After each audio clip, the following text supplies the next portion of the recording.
Lucky Land Casino, asking people, what's the weirdest place you've gotten lucky? Lucky? In line at the deli, I guess? Aha, in my dentist's office. More than once, actually. Do I have to say? Yes, you do. In the car before my kids' PTA meeting. Really? Yes. Excuse me, what's the weirdest place you've gotten lucky? I never win and tell. Well, there you have it. You can get lucky anywhere, playing at LuckyLandSlots.com. Play for free right now. Are you feeling lucky? No purchase necessary. Void where prohibited by law. 18+. Terms and conditions apply. See website for details. Lucky Land Casino, asking people, what's the weirdest place you've gotten lucky? Lucky? In line at the deli, I guess? Aha, in my dentist's office. More than once, actually. Do I have to say? Yes, you do. In the car before my kids' PTA meeting. Really? Yes. Excuse me, what's the weirdest place you've gotten lucky? I never win and tell. Well, there you have it. You can get lucky anywhere, playing at LuckyLandSlots.com. Play for free right now. Are you feeling lucky? No purchase necessary. Void where prohibited by law. 18+. Terms and conditions apply. See website for details. Lucky Land Casino, asking people, what's the weirdest place you've gotten lucky? Lucky? In line at the deli, I guess? Aha, in my dentist's office. More than once, actually. Do I have to say? Yes, you do. In the car before my kids' PTA meeting. Really? Yes. Excuse me, what's the weirdest place you've gotten lucky? I never win and tell. Well, there you have it. You can get lucky anywhere, playing at LuckyLandSlots.com. Play for free right now. Are you feeling lucky? No purchase necessary. Void where prohibited by law. 18+. Terms and conditions apply. See website for details. You're listening to the RAP podcast, the Welsh Regional Rugby Appreciation Pod, where we try to cover all the important issues on and off the field in Welsh regional and national rugby. If you'd like to get in touch with the show, all of that information is at the end, so you'll just have to bear with us and get to that bit. In the meantime, enjoy this week's show. Hello and good evening to this week's edition of the RAP podcast, the Welsh Regional Rugby Appreciation Pod. And joining me, as always, is Carwyn and Jamie. Good evening, gentlemen. How are we? Yeah, good evening. Good, thank you. Good, I'm fine. good. So, those of you that know Reese will know that he had at least 2 shandies on Saturday and is still recovering, so he isn't with us this evening. So in Reese's place, I mean, it's a fair swap. Let's be honest. Is Dragons legend Jason Tovey. Good evening, Jason. Good evening, lads. Pleasure to be a part of the show, and look forward to dissecting a few things that's gone on. Absolutely. Thanks for joining us. Yeah. I think the first bit to establish is are you an ex-Dragons player or an ex-Cardiff player or an ex-Edinburgh player? I mean, or where does it sit, or does it depend on who's talking to you?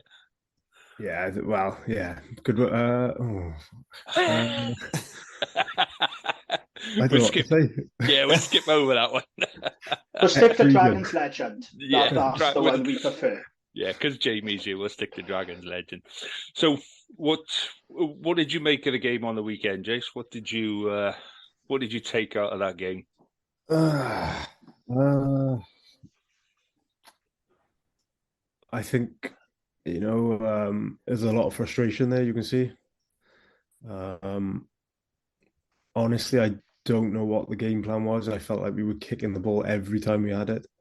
Like, I think a lot of people would rather us go down and lose 30, 40 points by, maybe throwing it around and having a little go.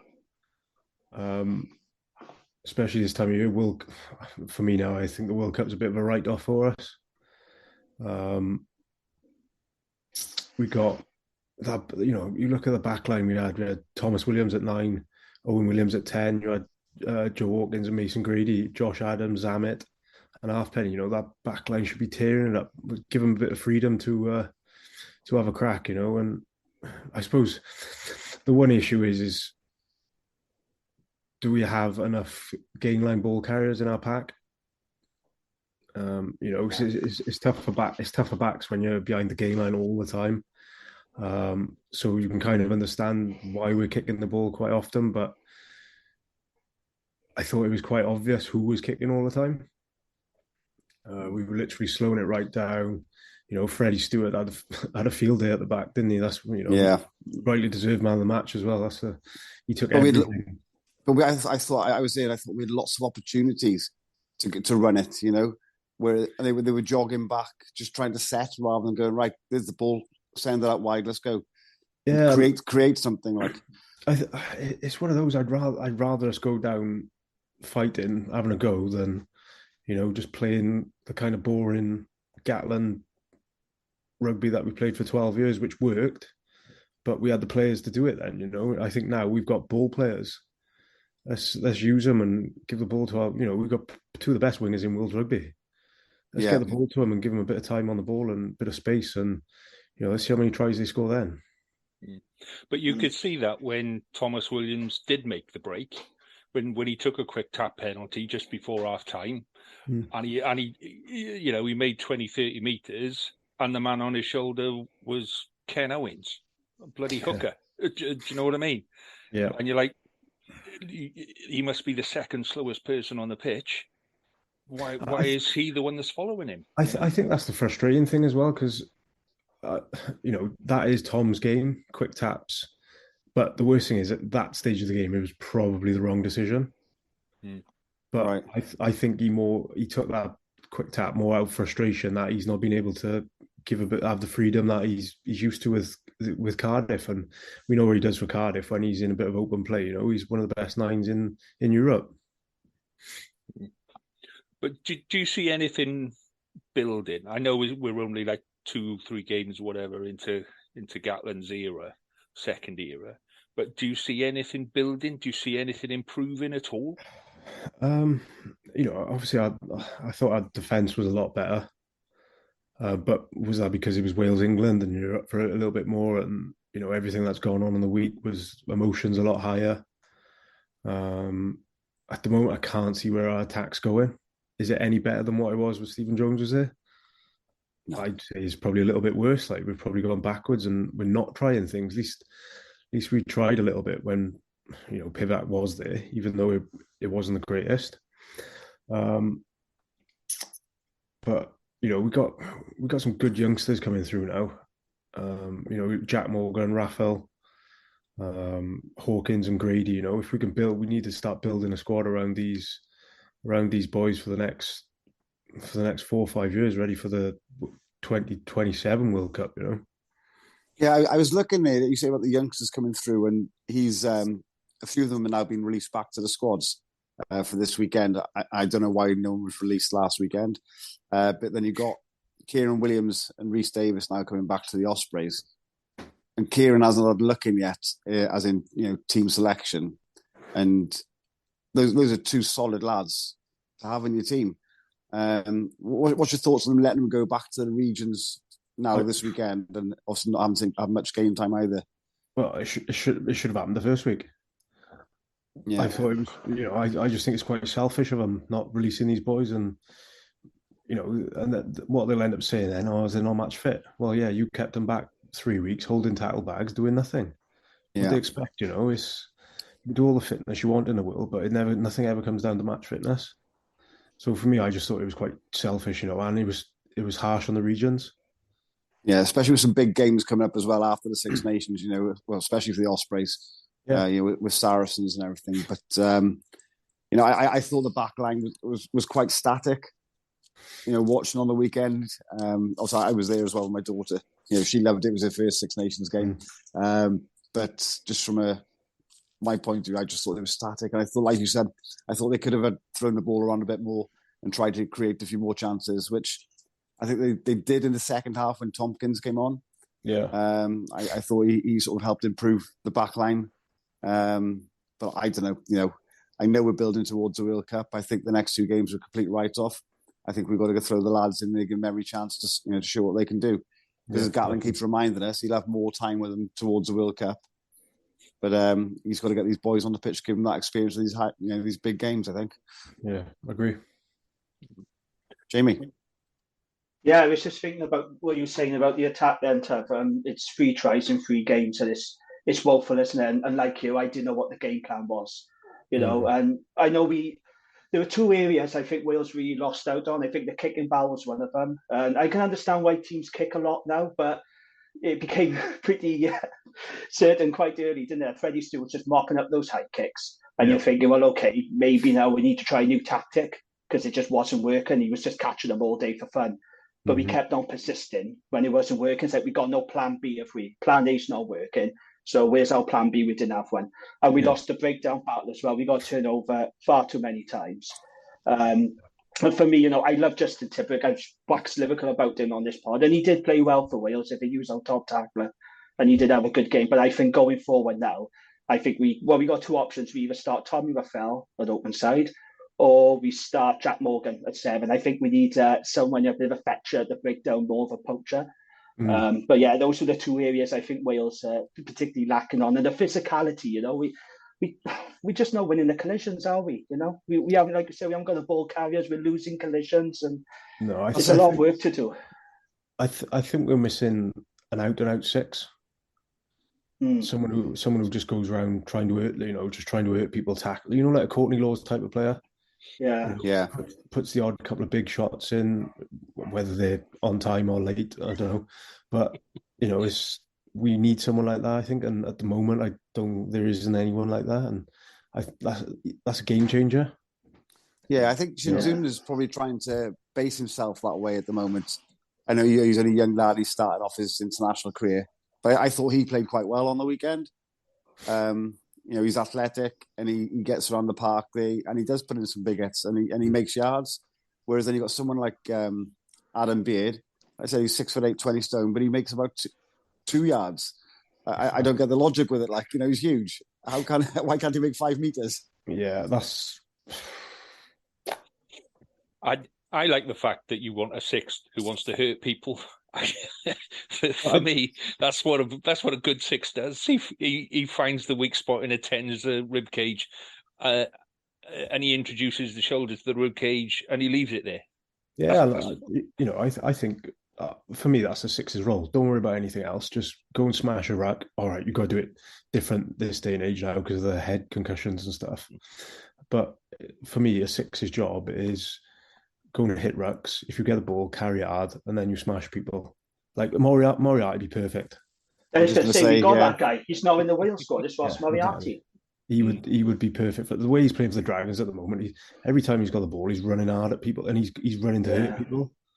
He's been brilliant for the Dragons. I got to say, since he's been dropped by Pivac, he's responded really well. But there's a report out today that he's off to France apparently. There's no surprise. Good luck to him if he goes, but it's going to be a big loss for the Dragons. I know with back row it's a traditional area of strength for us, but losing Moriarty is going to be a massive blow.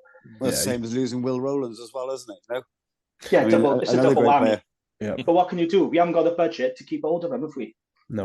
And the shit show in Welsh Rugby at the moment. You can't blame the boys for going, but 2 massive blows to lose them, Rowlands and Moriarty.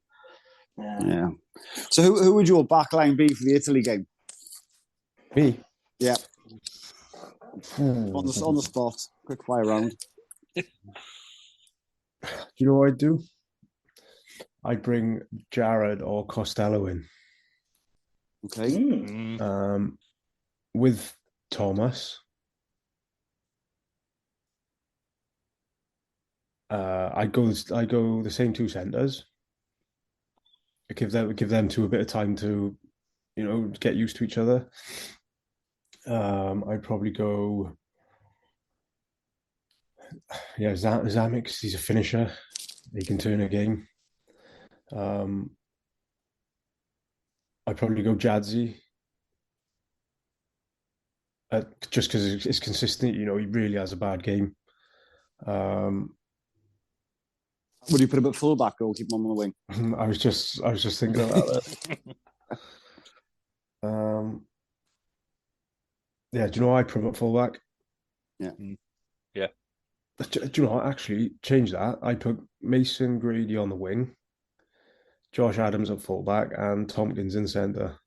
Bloody hell, that's radical, Tom. Oh, hang on now. That's a little bit too radical. I like it. I just try and get as many ball players on the pitch as possible, just... Yeah. What about Rio? Joe, I didn't even think... totally forgot about it. This is what I mean. We got so many youngsters now that we don't realise we've got, and just get them on the pitch. Just get them on the pitch. They need that time, don't they? Yeah. They need to learn, get that experience. Yeah, definitely. I think the issue is the issue isn't necessarily the backs. The issue is that it's the front row and the second row giving us a platform to hit and go forward. We're talking about six hitting a ruck. If you've got a ruck that's going forward a little bit and you're a six and you're absolutely piling into that ruck, that's a lot easier to make that ruck move than if it's static or if it's coming back at you. Do you know what I mean? That tiny little bit of momentum from that front row. And I think that's genuinely still where we're just not up to scratch. And you can see it all over the park. And you've got someone like Ellis Genge and Carl Sinclair running at you, and you go, fuck me, that's a front row that does damage, Yeah. And we're just not up to the ballpark on that. We're just not in the game. But let's stick Rio in it at prop, see what he does. No, it's a little missing Dowie Lake. Dowie Lake to be add some poundage to the front row there, Yeah. And that boy's only going to get better, and he's solid, and he's great at the turnover as well. And the more people got like him in that front row, the better. I was just about to say about the ball carriers. We have got ball carriers in the park if you play Rhys Carey and Liam Brown. The only problem is their scrummaging isn't quite as good as, say, Gav Thomas and Thomas Francis, but you've got to weigh it up. They'll give you go forward. They'll offer you more around the park. Or do you want the scrummaging, stability of Gav Thomas, Wyn Jones, or, Thomas Francis? It's a tricky one to balance. But I do think we got to start giving, going forward now, we got to start giving the likes of Rhys Carey and Leon Brown. We keep hearing out, the massive potential Leon Brown has, and he is a dragon, so I am biased. But let's give him some opportunities, proper opportunities. I think if we're gonna go young like that, I think this is where we're missing Jake Ball and Will Rowlands. Absolutely, that go forward, You imagine having those two in the second row. The good weight behind them. They're tall, big lads as well. Yeah. But Jake Ball will be available for Wales now because of this whole reducing the cap. So he will be available for the World Cup. And we don't know about Will Rowlands. I mean, if he comes back fit, he can play a couple of World Cup warm-ups. I think he's on 23 and he's 25 now. So you're absolutely right, though, Tom. We definitely need Ball and Rowlands, especially for the World Cup, don't we? I think.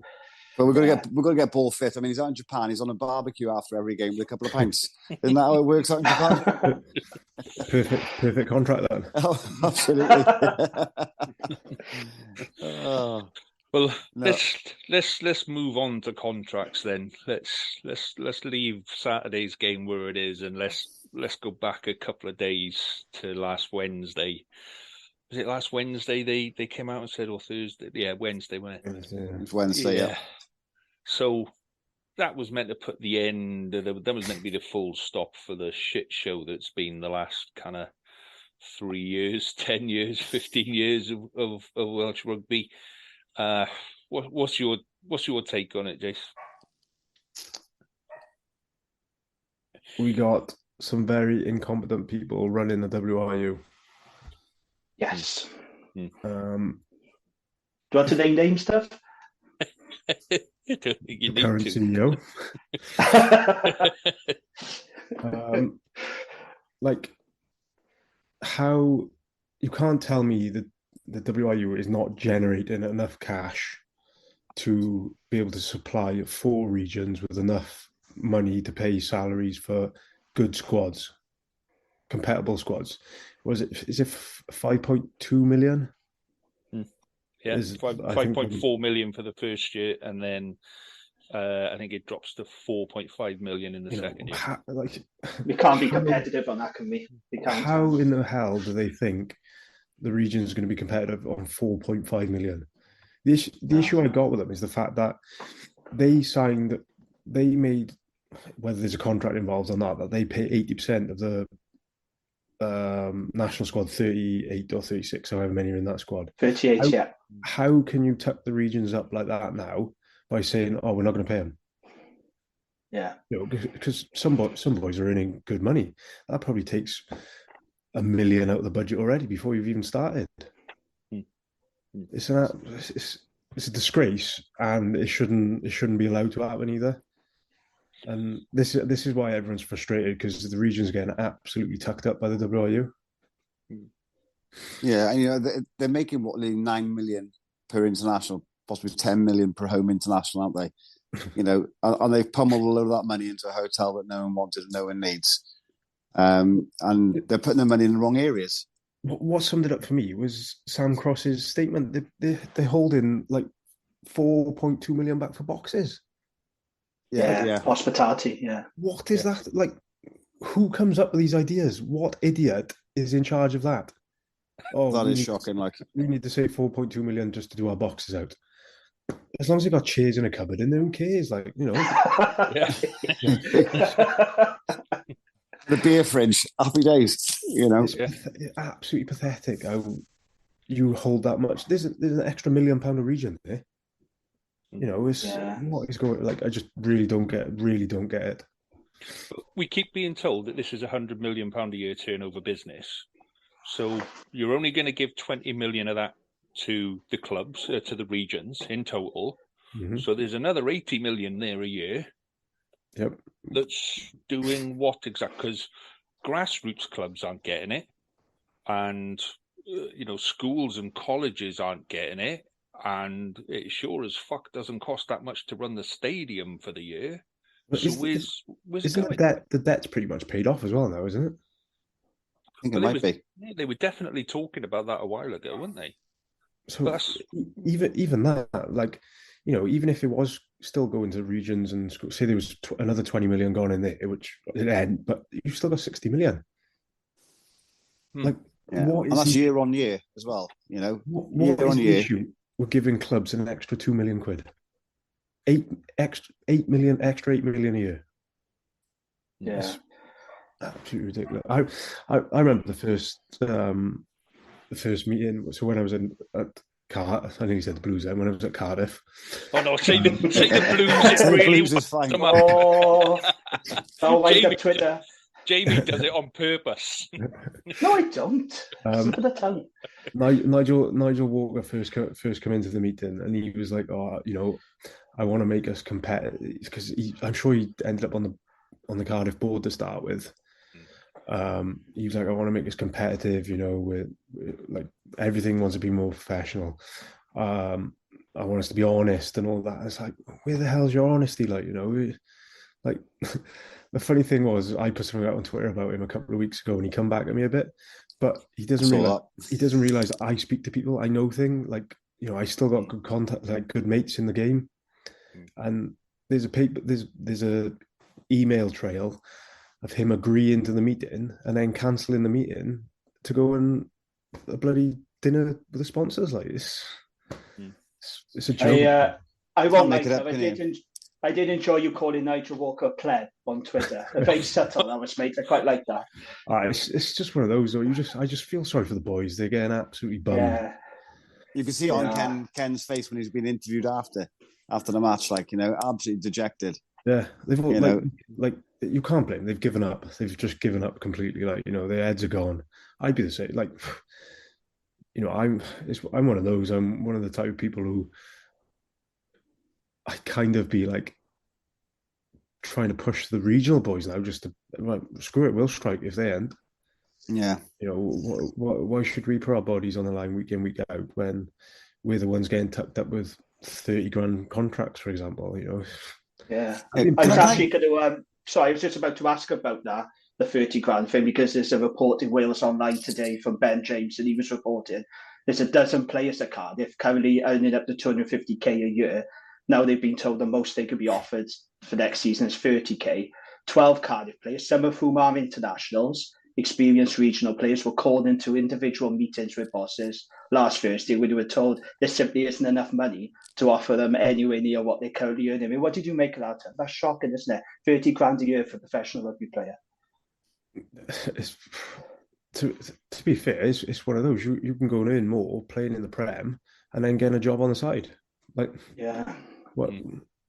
It's tough. I honestly, I'd be embarrassed if I was like the CEO of one of the. I'd be embarrassed to offer them. Yeah, you get an international players. All right, I think 12 being on 250k is a bit of exaggeration or whatever, But there's going to be one or two who would be. But then I think the others will be filtered down from that. But I just think it's an absolute disgrace again how you can like off, say someone on like 90k, how can you offer him a 60 grand pay cut? Yeah, huge, isn't it? It really is. So we talk about the money in the game, and I don't know if it's rightly or wrongly. So I don't know what Wales first team players are getting paid, obviously, and their bonus wins or whatever. But do you think you should be paid to play rugby for Wales, or the money that's generated goes into those regions from those appearances, and the privilege is there to play for Wales, not be paid to play for Wales? It's a tricky one, isn't it? I know we all need to earn money, but if that money was into the region instead and they had those extra funds, obviously you're getting paid a decent wage, hopefully, Yeah, it could be one of those, maybe like there's something worked out where a certain percentage goes on top of their contract then if they play for Wales or something like that. Like a bonus kind of scheme, or like I don't know what they're earning now per game. I think it changes every year, I think. Yeah. No, it's not the figures. Like I'm obviously I know they do, and good luck to them.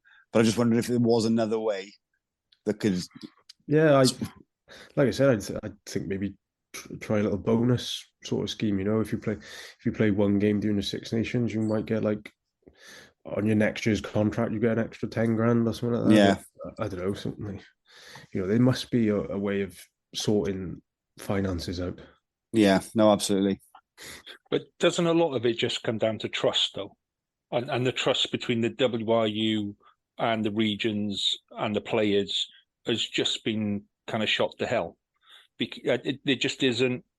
There isn't leadership there, and there isn't trust there. Nobody trusts each other. They've come out and basically made sure that the game was on for Saturday, and right before kickoff, Nigel Walker's kind of saying, I'm going to hold their feet to the fire to make them give the players money and contracts that don't exist. I mean, do you know what I mean? The trust and the leadership just isn't there. Like, for some like, what has gone through his head to say that? Yeah. Like, you're live on TV. There's millions of people watching. Everyone knows what's gone on. Everyone knows, right? No doubt they're going to interview Nigel Walker at some point during the game, so everyone's going to be looking for it. And then you go and see something like that. Like, yeah. It's not helpful, is it, Tuff, And then you had Ken Owens a few days ago outside the Vale saying we all need to work together in Welsh rugby, don't we? Yeah. And then you got Nigel Walker coming going, I'll hold their feet to the fire if they don't decide to come. How was that helpful in any way? I thought it was bizarre. I really did. It's bizarre, and it goes to show the lack of idea, the lack of I don't know what I'm looking for here. Well, it genuinely looks like he doesn't give a shit. Like, does he really care if the regions go under or not? It doesn't look like it, saying comments like that all the time. And that comes back to the trust issue thing again. That they just can't. In a way, I feel sorry for Walker, because he's in a no-win situation. And anything he says, anything he tries to do is just, he's better off shutting up, disappearing for a while, and actually giving people something that can be delivered. But then he'll get criticised for like not being in front of the press and what have you. So he's not in any situation that he's going to win. Yeah, but he's also temporary, isn't he? He's only a temporary CEO. He's interim. Yeah, he's interim CEO. Yeah. No, as Lee is saying, look, he's coming to a difficult position because Welsh rugby's a shit show. I get that, and I do like Nigel Walker. But then at certain times, I read his comments, I think, no, mate, you're not getting it. And like those comments were unnecessary in the Wales game. They just were, like I said, especially after Ken Owens has come out and said we need to all work together. Then you got him going, no, I got all their feet by the fire. It's just there's a lack of unity, isn't there? We need everyone pulling in the same direction. It's not happening. Didn't after Ken said that, didn't he come and say something again then, saying, "Oh, we'll let other people judge us" or something like that? Yeah, so Ken said Welsh rugby is a laughing stock, and Nigel said, "Well, I'll leave that to other people to decide whether Welsh rugby is a laughing stock." It's like, well, yeah, we are, mate. Literally everyone thinks it. It's decided. It's done. Ken just told you. Yeah. There's no decision from it. Any other people ever knows we are. Yeah. I think we've just dropped down to 10th in the world rankings, which has equaled our lowest ever place as well. Cheers for that, Cat. Really cheered us up there, mate. That's all right. Japan are now above us. That's official, is it? That's official. Well, just sums up where Welsh Rugby is at the moment, doesn't it? Yeah. Are we surprised? Well, yeah, no, I mean, we're sliding down, and Welsh Rugby is in decline. It's just where we are, I'm afraid. Yeah. And the issue like, what's wrong with saying, right, this season, right, for the new season now, we're going to give you 5 million. All right, it's a little bit lower, but then the next season we increase it another 500,000. So for 5 years, we just slightly increase. And if we can't cope with it, just bring it back down. Yeah. It's not like, there's got to be ways, there's got to be like sensible ways of doing it, not literally cutting £1 million out of the budget straight away. No, but there's all that money from the CVC investment as well, isn't there? You know, where's that gone? Apart from obviously the COVID 20 million loan they took out, so right, the clubs are playing it back. You know, I mean, it's just not on. So some of it's been held for capital projects. So they haven't really stored the money because some of it's been held back for capital projects. So when you say capital projects, do you mean hotels? Hotels, roof walks, beer. Well, you know, Tuv, don't you? It's all that corporate stuff, isn't it? But all the what can you do?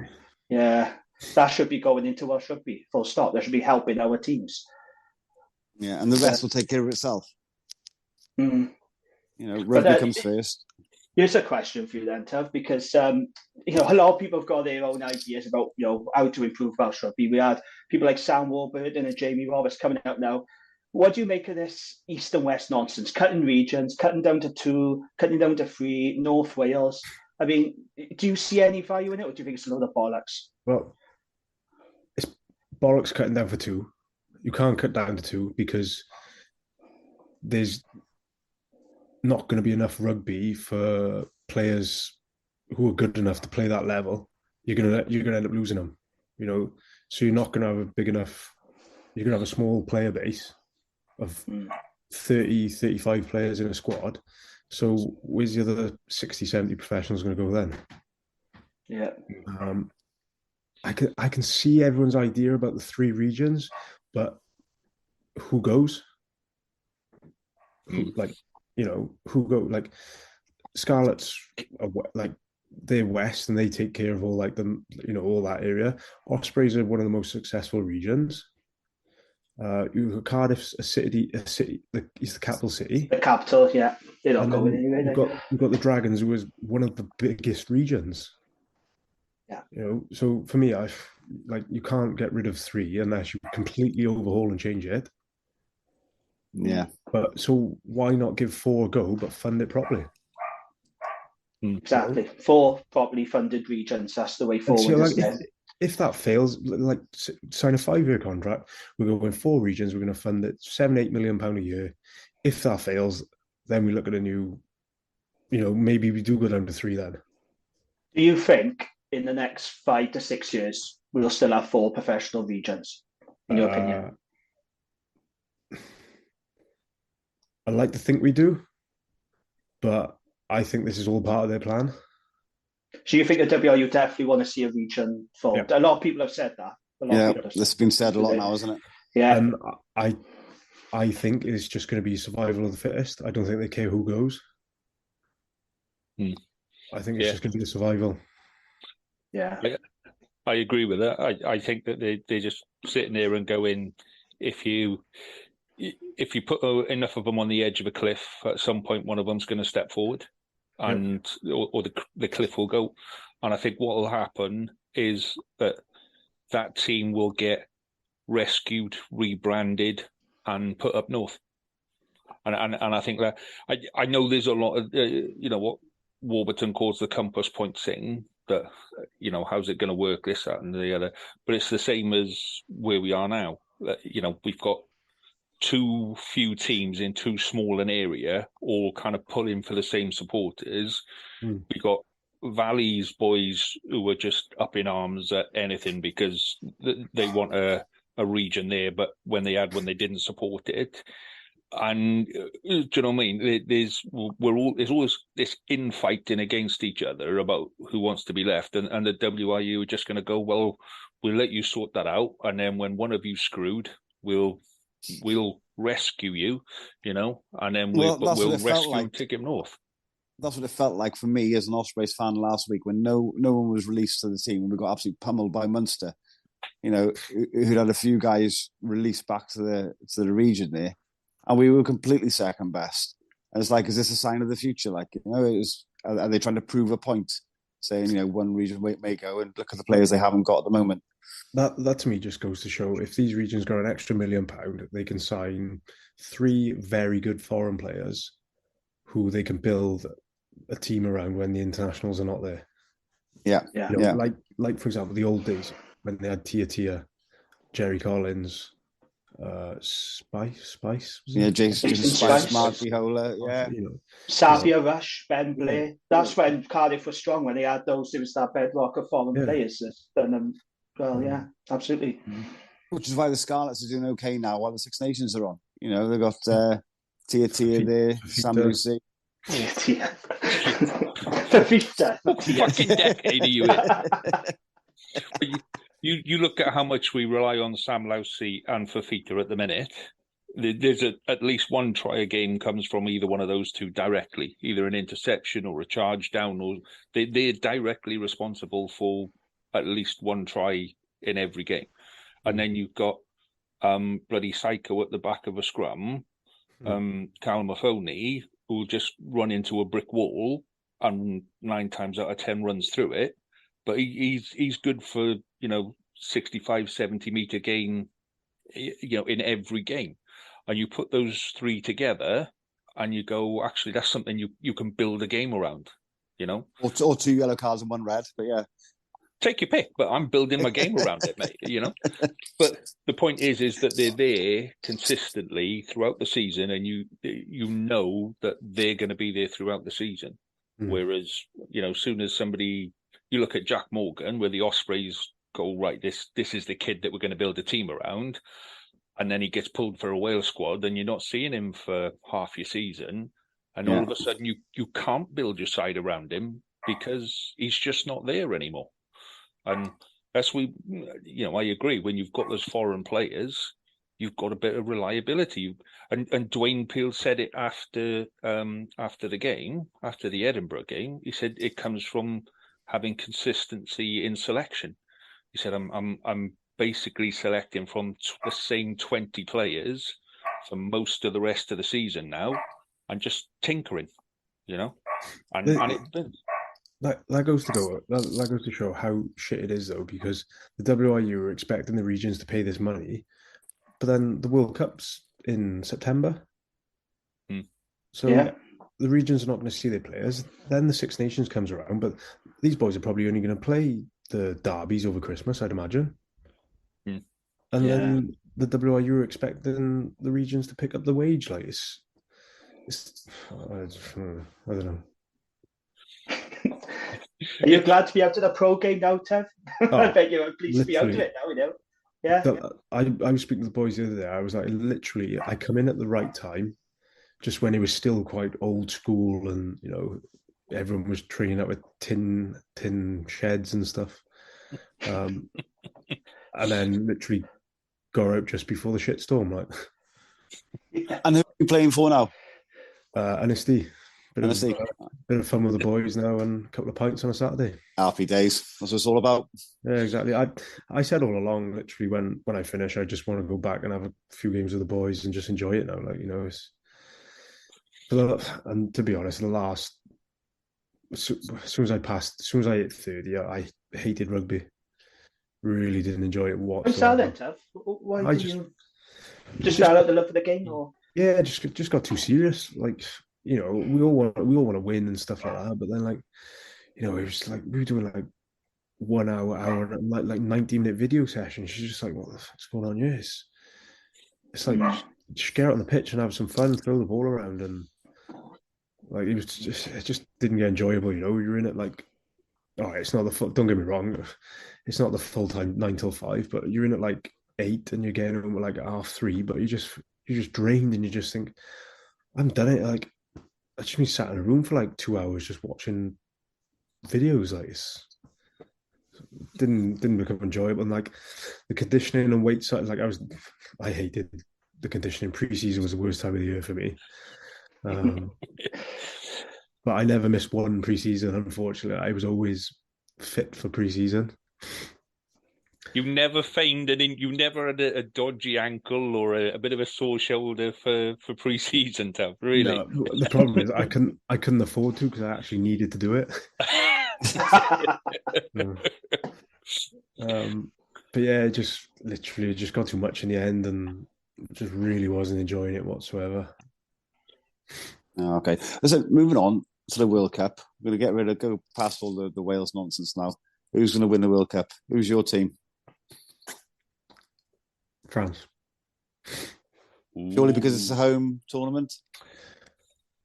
Yes. And I think their little bit of a bad patch coming now is a good thing. Okay. Ireland peaking too soon? Ireland, and the problem is they're all on the one side of the draw. That's the issue. Yeah. Like, Wales have a favourable draw. That's the thing. If we got our shit together now, we're on the right side of the draw. We're on. Well, that's the thing. See, you know, instead of everyone fighting and who's the biggest plonker in the WIU, is everyone goes on side, sort of shit out straight away. Yeah. You have a good World Cup thing, and you're in the running for it. You know, we're on the right side of the draw, but it won't go that way, unfortunately. But I'd like to think we'd have a good crack at it, but I just think we're not in a good place mentally at the moment. Are you going? Are you going to watch any of the games? Yeah. So Ynysddu, we've organised a tour. Happy days. But we're not going to do the Wales games. We're going to try and do like some of these little like Fiji, Tonga. We want to do them games instead. I'll be at Portugal, Fiji. That'll be good. Yeah, just mix it up, just do some of them, and I think we're going down to Nice. I think.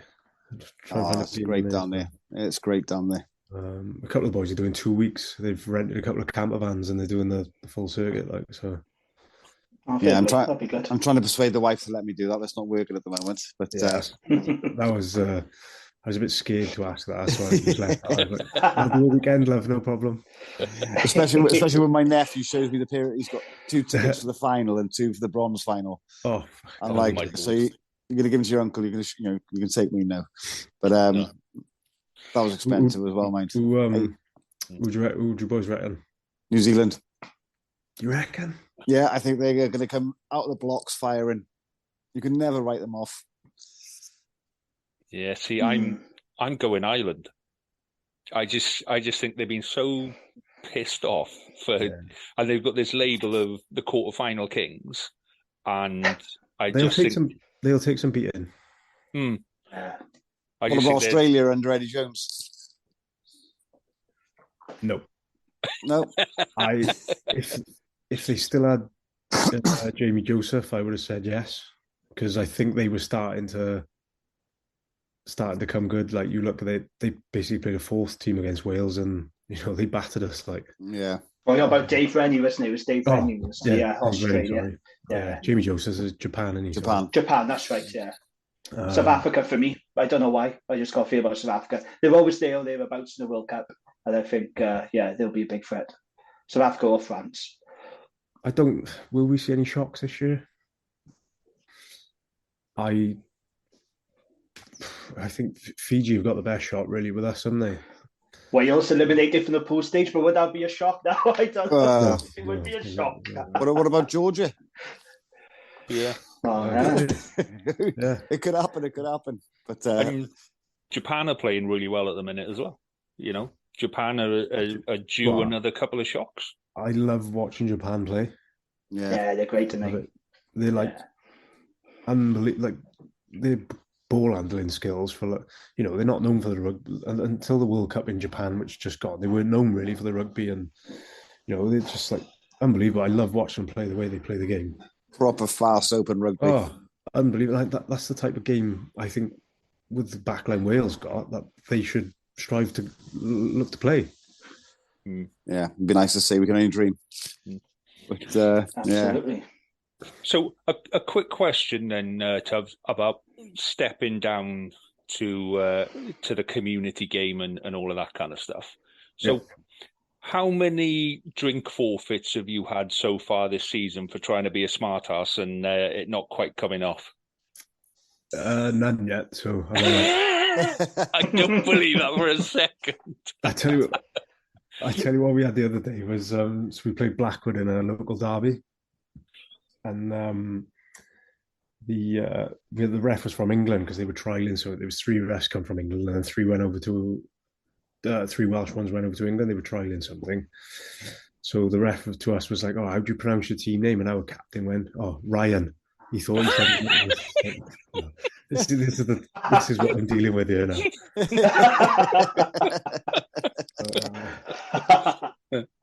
But yeah,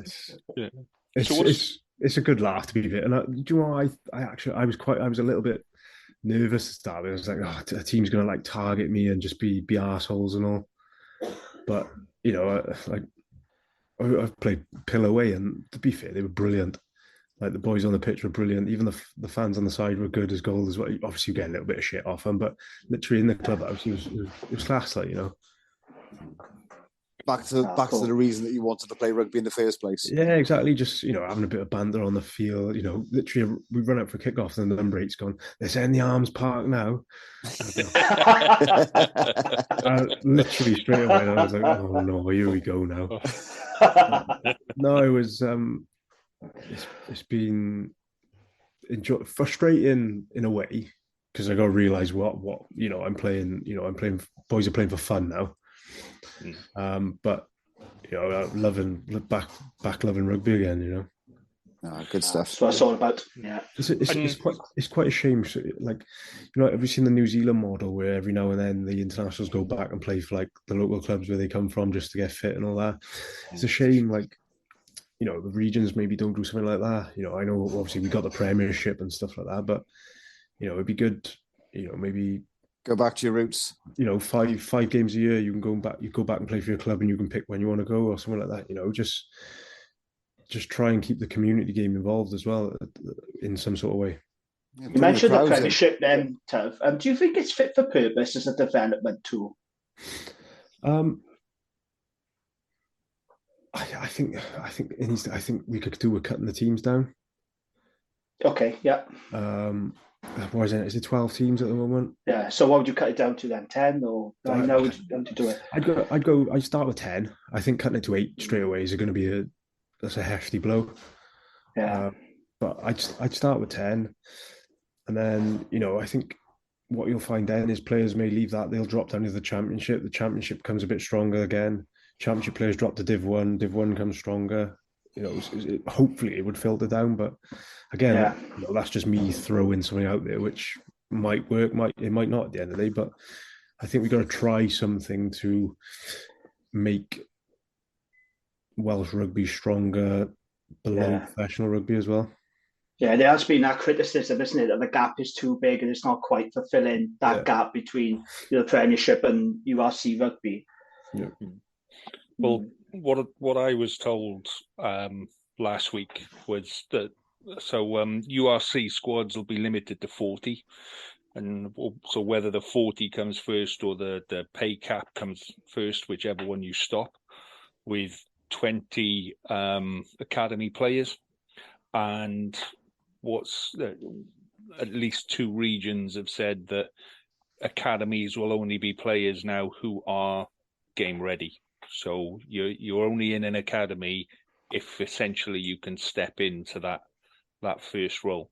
So the development of players from 16 to 18 to 21, that will all now fall outside of the 4 regions. That will go back down to the feeder clubs.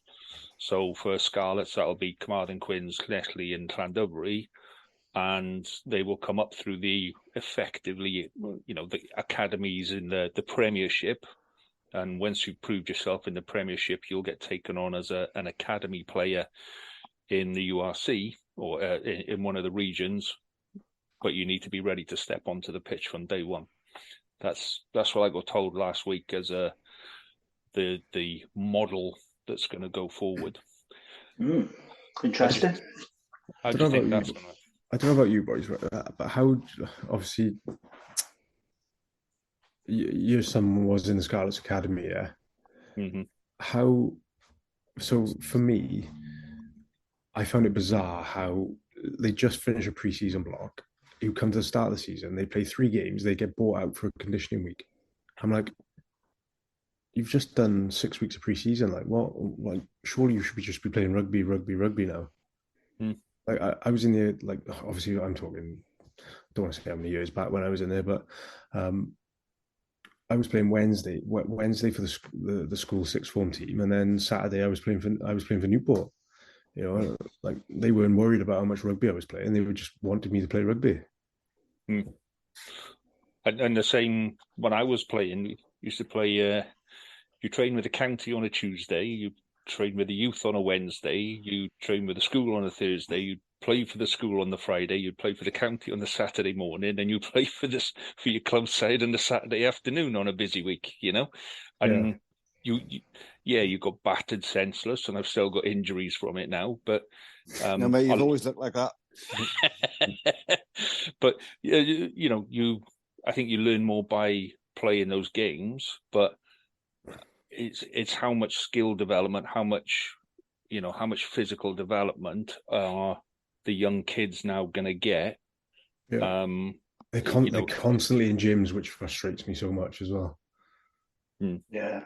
Constantly spending 2 hours in the gym compared to what they do, probably skills work and stuff like that as well. That's another big factor I find.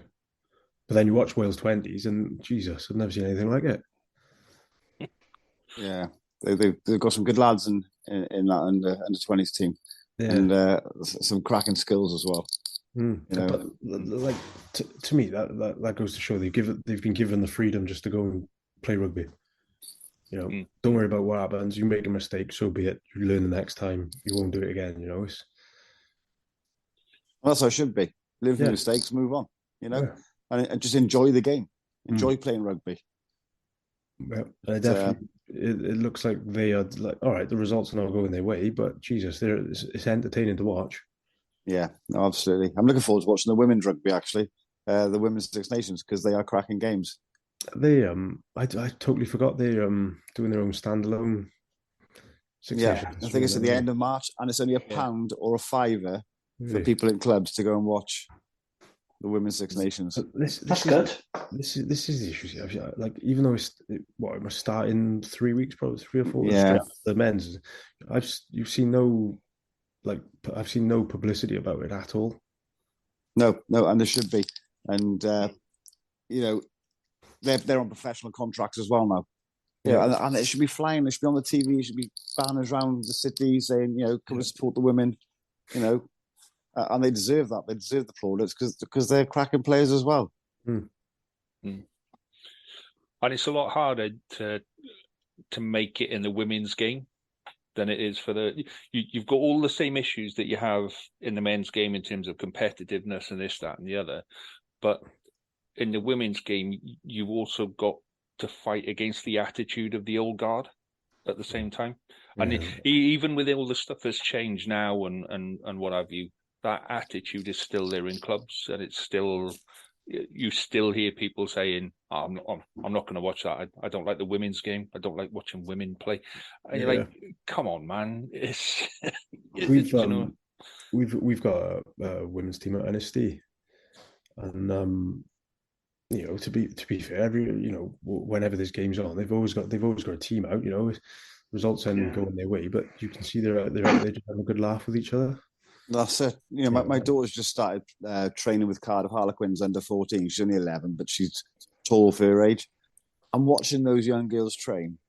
They don't hold back. They hammer into everything, and their skills are fantastic for under 14s. And I believe they haven't lost a game yet. And their under 16s and under 18s are doing fantastic as well. And these girls come from all over the valleys down to the club to play. So the commitment's there from the families. They get them to come down and play. And a lot of those girls on that Cardiff Harlequins team I can see playing for Wales one day. They're fantastic to watch. Yeah. And it's just entertaining rugby. There we are. So, right, have we covered off all of the stuff now? Is there anything left in the shit show that is Welsh rugby that we haven't covered so far that we need to get covered? I think we're all good. I think it's all done. There must be something inside Jamie's head that's going, hang on a second. This is going to annoy me now, because after we've ended this, I'm going to be on Twitter thinking, fuck, I wish I asked Tovey that now. My mind's gone blank. I think we have covered quite a lot, haven't we, in fairness? But what I will say, though, the WRU does need to literally be burnt to the ground and restarted.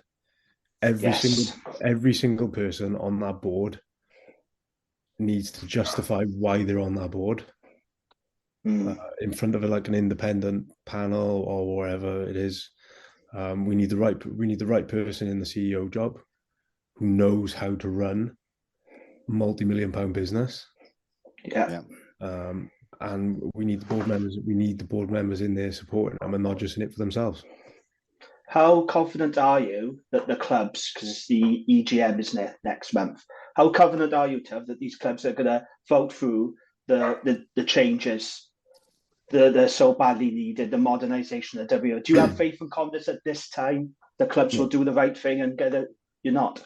No, not at all. You don't think it reaches 75%? What do we need, 75%? It's 75%, I think we need, yeah. Nah, I just can't see it. So we can't move forward then, can we? If the clubs don't vote it through, I can't see how Welsh rugby can move forward. If it gets voted through, I'll be very surprised. But for me, I just think there's too many people, with fingers in pies and stuff like that. They won't want to lose that. Why would you want to? Why would you want to lose? Oh, I got a space in the executive lounge. You meet the players after and stuff like that. Why would they want to sacrifice losing that? I can't see it whatsoever. I hope it does, but it won't. I can't see it happening. Oh, well, fingers crossed it does, because I can't see, as I said, if it doesn't happen now, I can't see it ever happening with everything that's gone on. Yeah, this is the last chance saloon, isn't it? Yeah.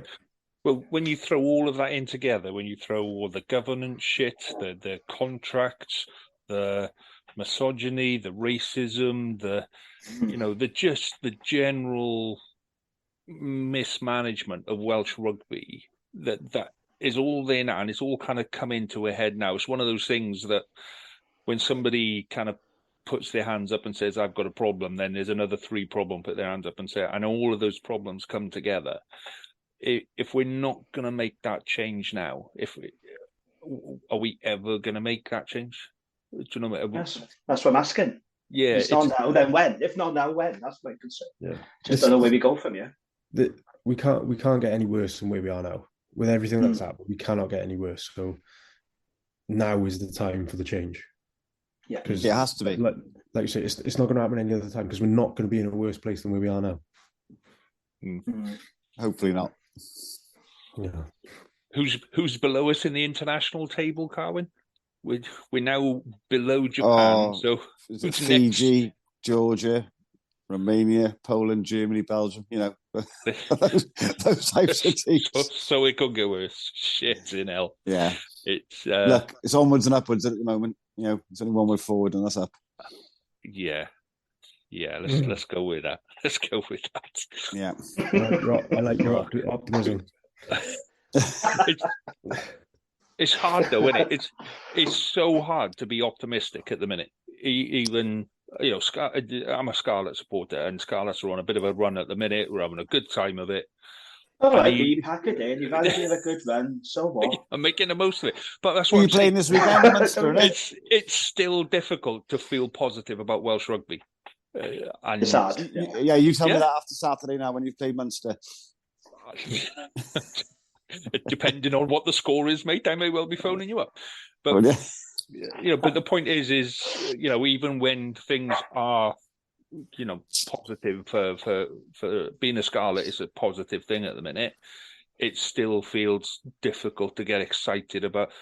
I was watching a game on Saturday. I mean, fair enough, I had toothache and all that kind of stuff when I could barely stand up, but I didn't want to put my top on. I didn't want to, I didn't want to put my lucky beret on. I certainly didn't have my lucky pants on.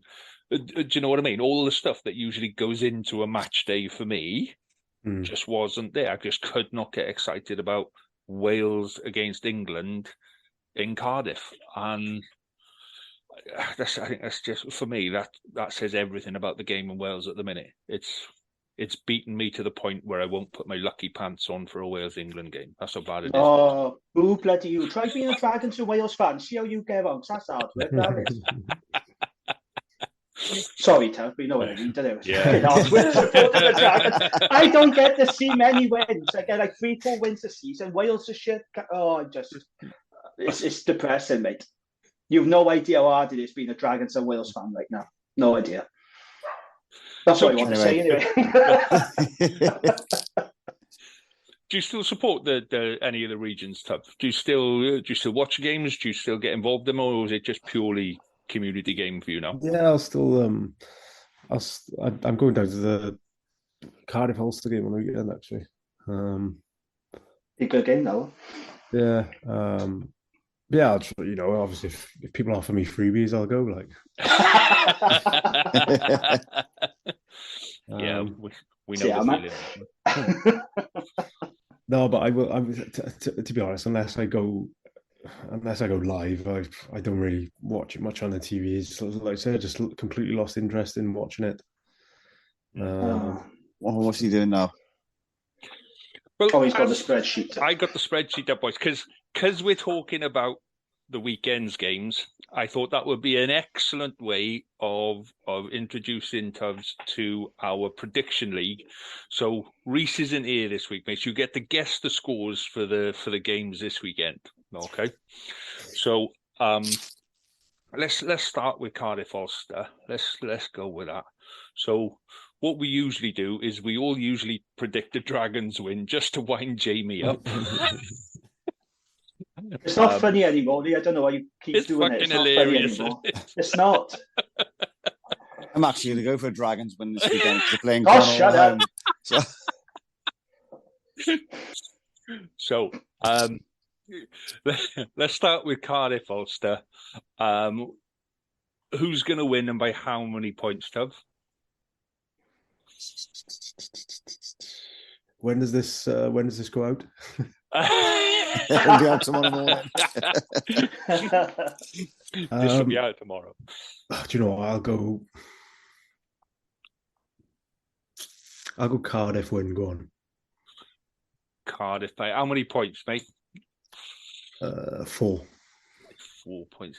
And the good thing with that is probably a better guess than if Reese was here and he's a Cardiff fucking supporter. So, Carwyn, what's your prediction, mate? Ulster by 8. Ulster by 8. Oh, you're going to be popular. James? I'm going to go Ulster by 3. Ulster by 3.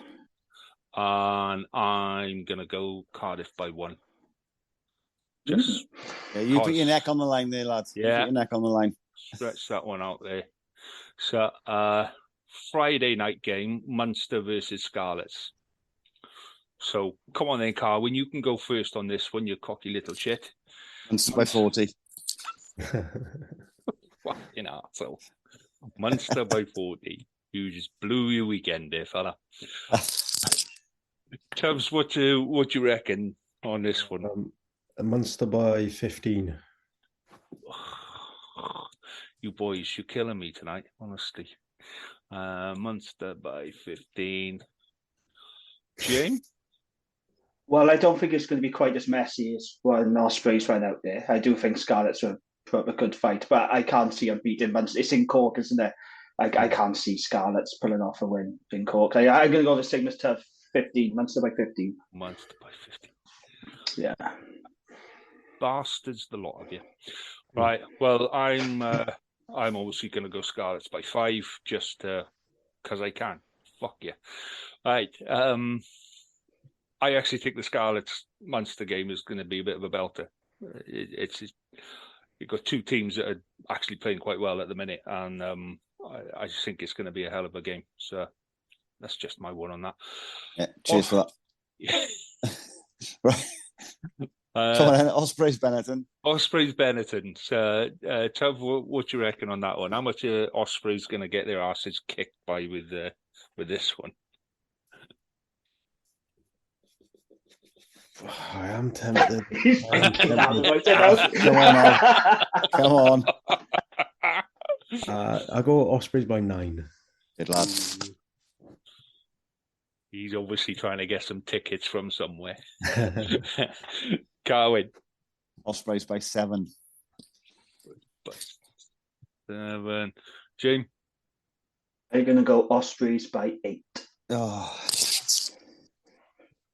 Every time you go for the Ospreys, we lose. Really? Is that true? I'll do it every week then. I don't know that.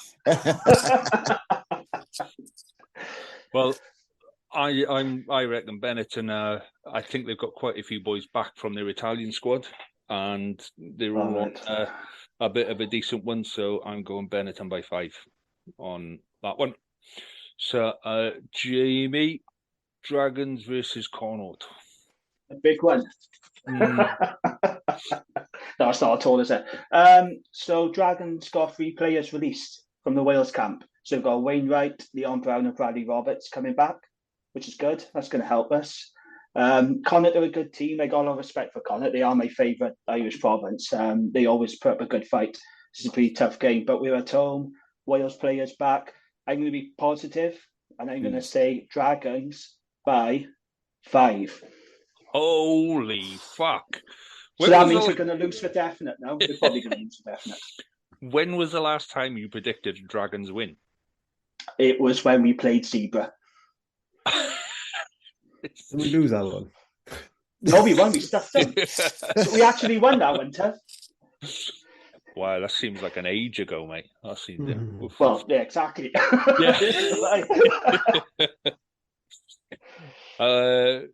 Tev, what do you reckon on Dragons Connaught, mate? Come on now, Tev. Do I go heart? Remember your loyalties. Do I go heart or head? You can see the pain in your face, mate, on this one. I know. Loyalties, Ted, that's all I'm saying. No pressure, but come on now. A lot of Dragons fans listen to this podcast. Yeah. Connaught don't lose many, do they? No. No, they're on a really good run at the minute. They are, yeah.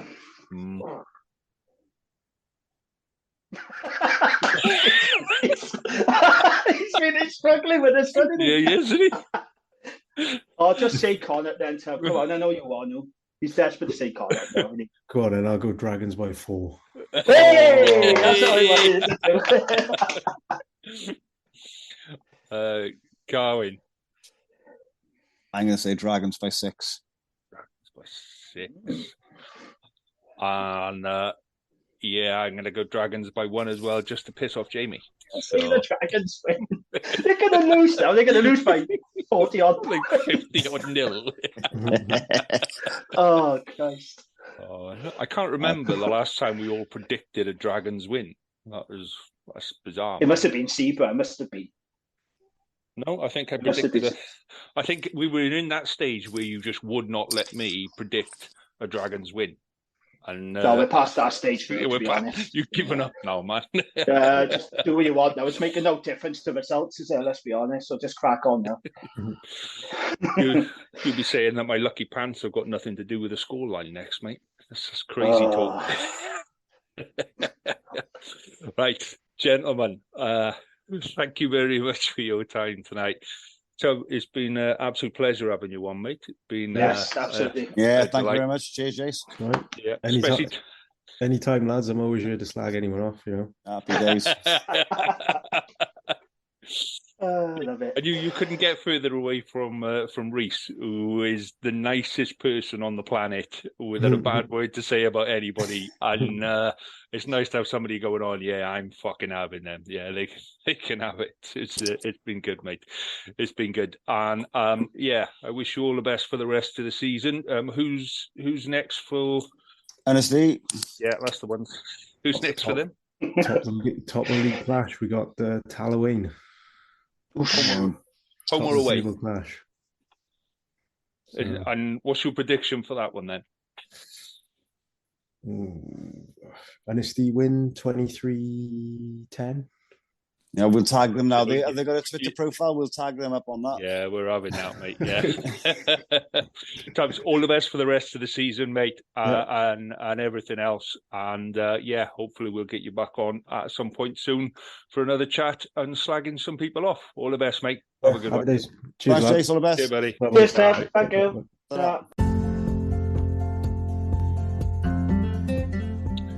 Thank you for listening to this week's show. We hope you enjoyed it enough to come back next week and listen again. So please do subscribe, rate and review the pod, as it really helps us on most of the platforms that we appear on.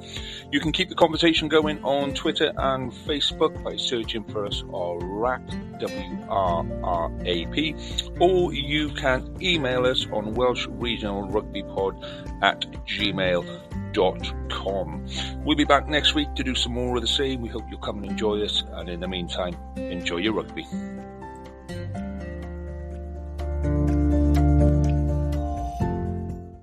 Sports Social Podcast Network. Okay, round 2. Name something that's not boring. A laundry? Ooh, a book club. Computer solitaire, huh? Ah, sorry, we were looking for Chumba Casino. That's right, ChumbaCasino.com has over 100 casino-style games. Join today and play for free for your chance to redeem some serious prizes.